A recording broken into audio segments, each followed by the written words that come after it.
Hey, welcome back to the Mystery Garage. In today's episode, we got a lot of good stuff for you.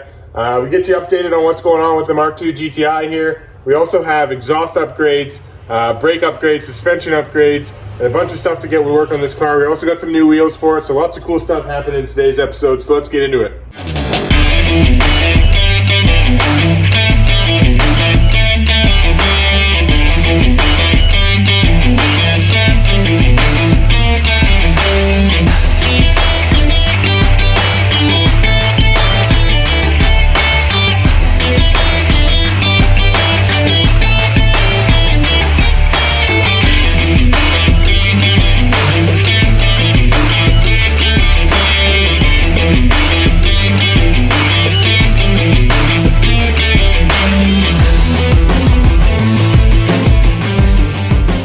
Hey, welcome back. Again, we're back to work on this Mk2 GTI here. Last week's episode, I put the engine back together. This was a long-standing project for the owner, and he asked the Mystery Garage if we could get to work on it. So we did. So we got to work on it. We put the motor back together.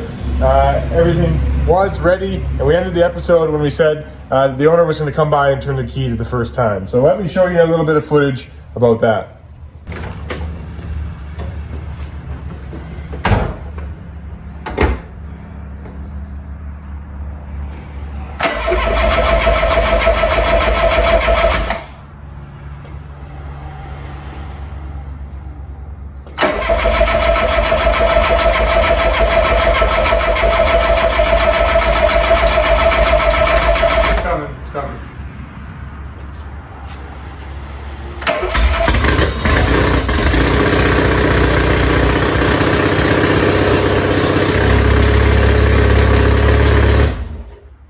All right, I know that video lacked a lot of enthusiasm, but it's because we had our minds on a lot of different things. So just before we went to start the car, we actually addressed the fueling issues. We were concerned with a few different things, just like I said, when I tried to drain the tank, not much fuel was coming out. I knew there was a problem there. So the owner came equipped with two new pumps, both the in-tank and the main pump. So ended up turning out to be the fact that the main pump was running, but it wasn't running very well. And then also the in-tank pump had completely quit. So we had basically next to no fuel. We also, while we were at it, changed the fuel pump relay just to make sure we had that triggered. You know, it's such a small amount of money for a little relay. It was just a little peace of mind for the future when he starts driving this car. So in actual reality, I think what happened previous to this engine blowing up was at some point throughout its life, closer to the end of it, the in-tank pump, in my opinion, probably quit. And then it actually dried up the main pump because it wasn't being fed with enough fuel, and then it ran into some issues. The main pump still did work, but it made some weird squealy noises. It wasn't very efficient. So we ended up swapping out both those. Brand new in-tank pump, which is beautifully operating right now, as well as we put in another main pump, and everything, fuel flow was fantastic. So we went ahead and fired the car. That's probably why we weren't all that excited, because we were more concerned with the fact that the two new fuel pumps were going to supply the engine with enough fuel. So our mind was on that. Plus, this thing is an open header right now, and it's a long 2 race header, so it was extremely loud. So just at first, we ended up getting that done. Now, this engine does have a big cam in it, and this is the very first time that we got to start the car. So shortly after that, we decided to go into the camshaft break-in procedure.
right, so you saw in that video, we ran the break-in procedure on the new cam. Everything was running fantastic.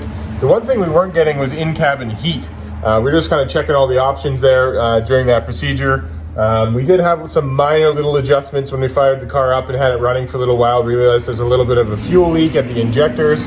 So we ended up wiggling those around, and it actually ended up seating the O-rings kind of all the way, sealed up that leak, no problem. The rest of the engine ran phenomenally, with the exception of that weird no in-cabin heat. So as we started to diagnose it, once we had shut it off, finished the braking procedure, we started going through the whole cooling system, taking a look at everything, and it ended up when the engine was running, it was burping coolant out of the coolant bottle. Now I knew that was a red flag, that something wasn't quite right. Turns out when I ended up slapping all the combination of the serpentine belt system with the V-belt system to run power steering and alternator and that sort of thing on this particular engine, I threw on the wrong belt size, so it actually caused the water pump to run backwards.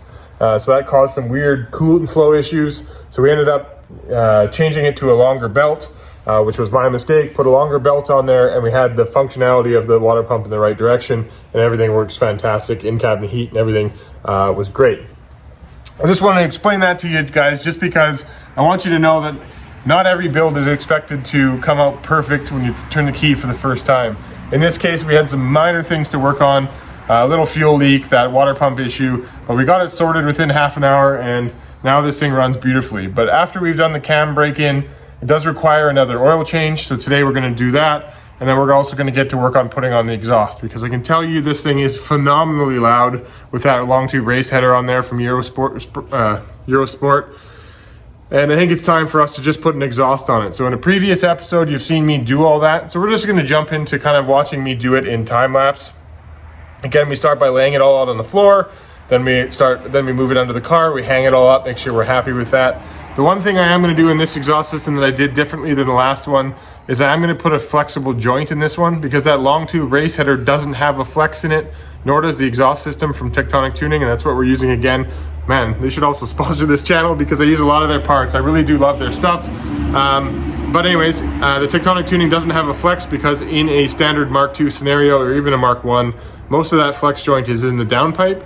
But because this has a header on it, it doesn't have that flex joint in the downpipe. So I'm going to actually add that right after the race tube header. It's going to come out into a collector, into that flex joint, and then into the rest of the exhaust. It's just how to do that exhaust properly. So we're going to get ahead and do that.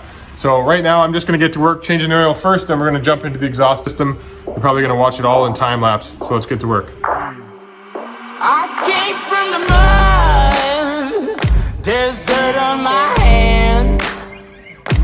Strong like a tree, there's roots where I stand. Oh, I've been running from the law. Hope they won't shoot me down soon.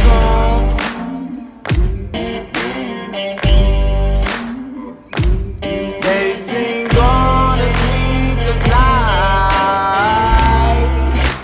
Try to catch me howling at the moon.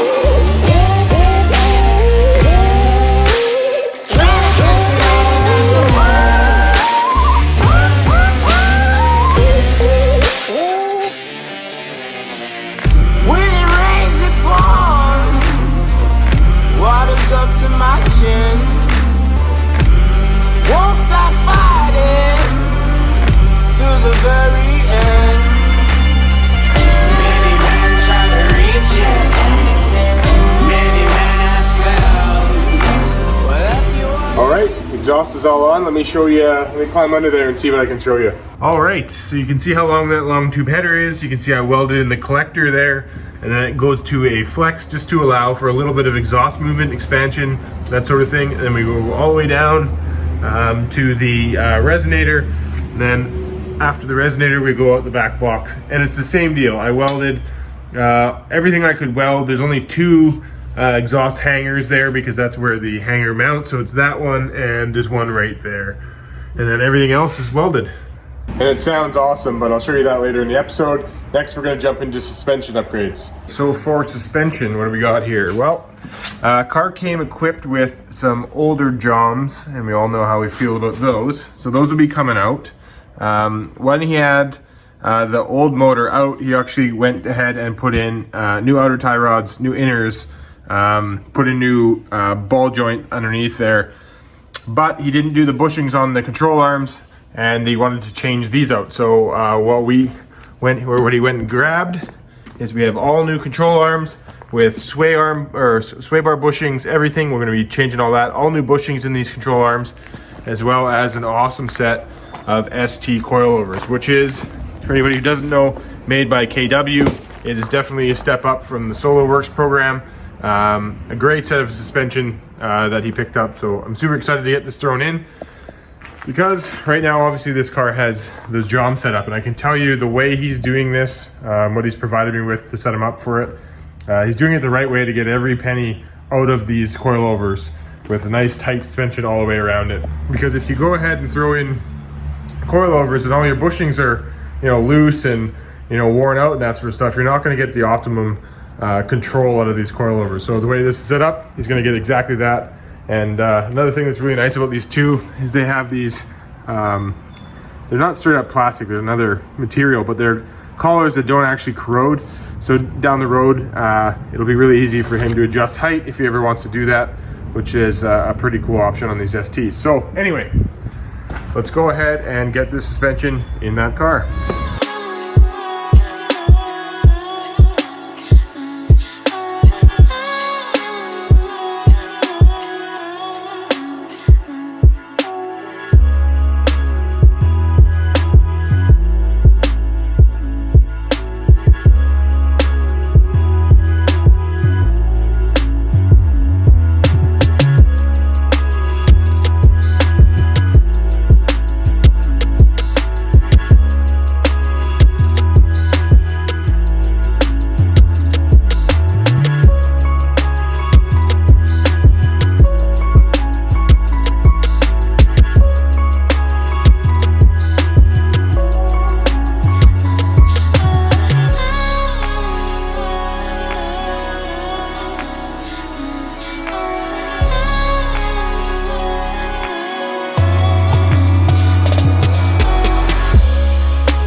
We just got a ton of work done.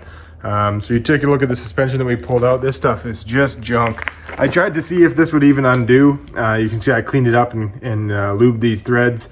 These wouldn't even move. I put them in a vise and hit them with a ball peen hammer and a chisel to try and get them to turn. Nothing. So these things are just toast. You can see in these control arms, these bushings are actually torn. So even though this was just general maintenance stuff, it definitely needed to get done. You can see right in there, it's tearing on both sides, both control arms. Here there's also, you know, rust happening here, but you can see, where is it? Just how worn out these were. So You can see they're kind of rounded as well.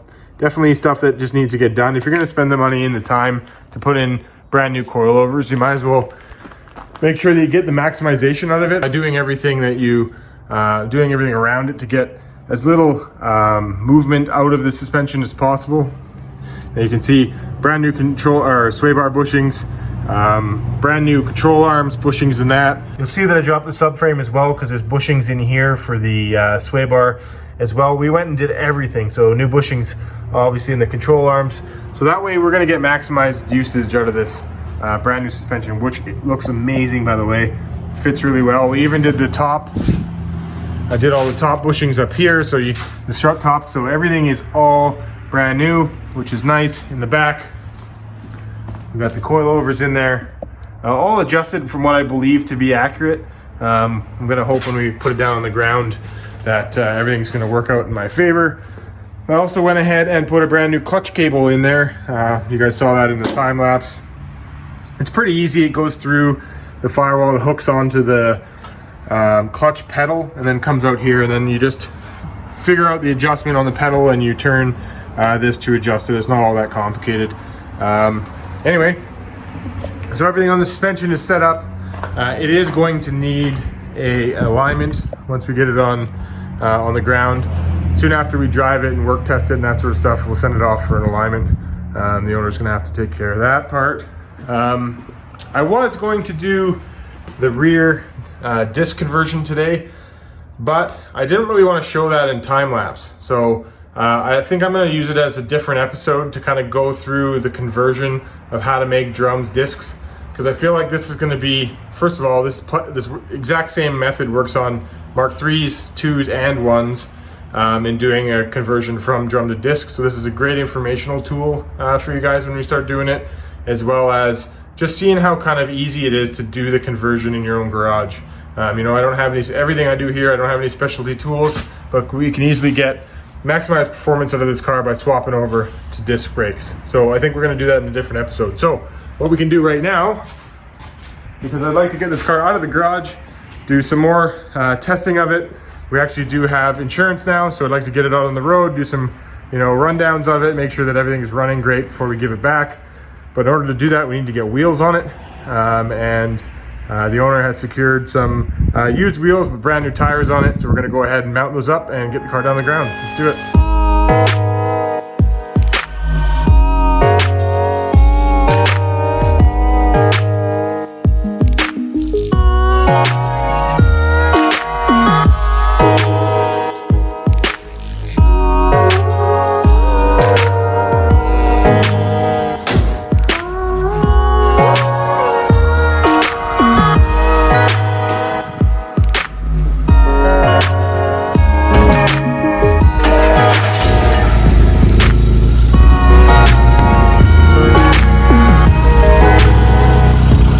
Alright, car's outside running. We're going to run it through a few heat cycles outside. What you didn't see is I ended up lowering the car down.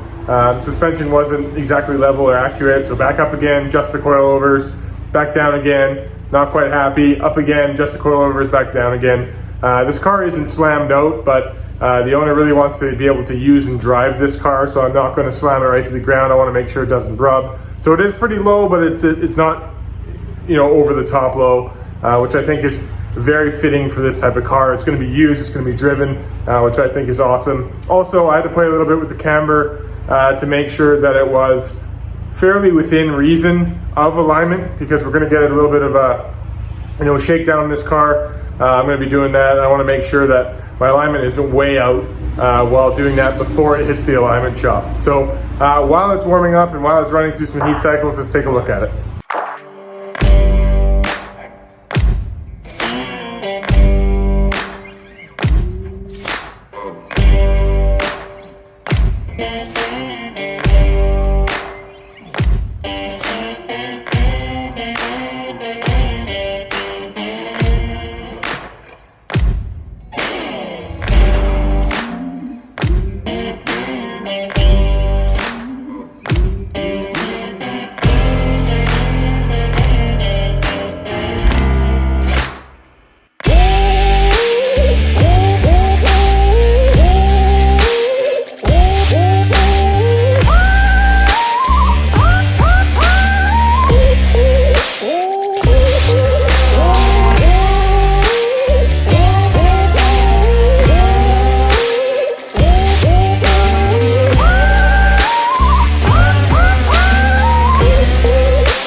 do you guys think? I think it's looking pretty cool. Now, mind you, the car really needs a wash. It's been a project car for well over a year now. It's a little bit too windy now that it's heat cycled a few times, a little bit too windy to let you guys hear the exhaust outside, so I backed it in. Thought I'd give you some good sound clips on this exhaust.